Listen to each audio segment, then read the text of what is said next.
Today we will talk about Argand plane, or we can say about a geometrical representation of complex number.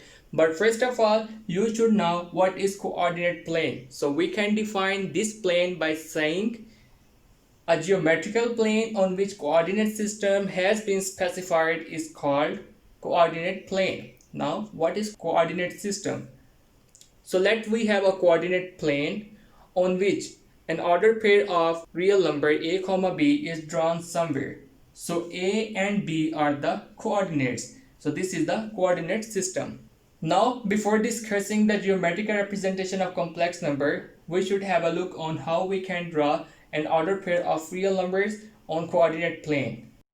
Regarding this, the very important thing you should know is if we draw an ordered pair of real number on coordinate plane, then that plane is called Cartesian plane. So, Cartesian plane has two axes. One is the horizontal axis and second one is the vertical axis. Horizontal axis is called x-axis and vertical axis is called y-axis in case of Cartesian plane. Now it is clear from the name that along x-axis we can draw x coordinate and along y-axis we can draw y coordinates. The question is, what are x and y coordinates? So let's discuss. For this, let again we have an ordered pair of real number that is drawn somewhere here, and that ordered pair is a comma b. Call this point C. Now a and b both are the coordinates of point C, and a is called the x coordinate or abscissa and b is called the y coordinate or also called ordinate. So this is x and y coordinate. Now let we want to draw an ordered pair of real number minus 2 comma 3 on Cartesian plane. So for x coordinate, that is minus 2 in this case, we will move towards minus 2 along x-axis, that is somewhere here. And for y coordinate of this ordered pair, that is 3 in our case, we will move towards 3 along y-axis, that is here. So an ordered pair of real number that is minus 2 comma 3 is drawn somewhere here on Cartesian plane. Call this point A, and minus 2 and 3 both are the coordinates of point A. These coordinates are also called Cartesian coordinates. Now the question is how we can draw complex numbers on a coordinate plane. So the answer is the same coordinate plane is used to draw complex number. But the interesting thing is, when we draw complex numbers on a coordinate plane, then that plane is called Argand plane or complex plane or Z plane. Basically, complex plane and Cartesian plane are almost same, but there are minor difference between both planes.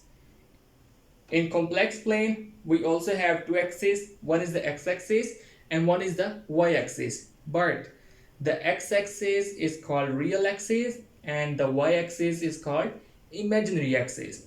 And it is clear from the name of both axes that along real axis we can draw the real part or real number of complex number, and along y-axis, along imaginary axis, we can draw the imaginary part or imaginary number of complex number. As we know, complex number is the combination of both real and imaginary parts.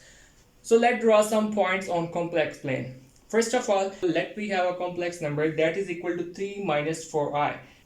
Now you can see this number has the real part 3 and imaginary part minus 4.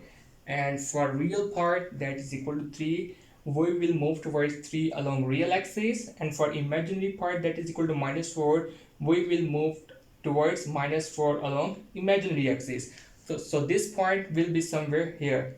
Call this point Z. Now 3 and minus 4 are the coordinates of Z. Let we have a second complex number a that is equal to 2 plus 3i. For this complex number, we will move towards 2 along real axis, this one. And for imaginary part, we will move toward 3 along imaginary axis. So this point will be somewhere here. Call this point A. Again, 2 and 3 are the coordinates of A. Now the question is, what if we have a complex number with 0 imaginary part? Like this, x is equal to 4 minus 0i. You can see this complex number has the 0 imaginary part. So that complex number would be drawn on real axis. As x is equal to 4, so we will draw this complex number on the real axis at point 4. Call this point x. So this is the 4 comma 0. This means 0 is the imaginary part, and both 4 and 0 are the coordinates of point x. And what if we have a complex number with 0 real part, like this, y is equal to 0 plus 5y? So for this we just need to look at y-axis or imaginary axis. As we have a 0 real part, so this point will be drawn on imaginary axis at point 5.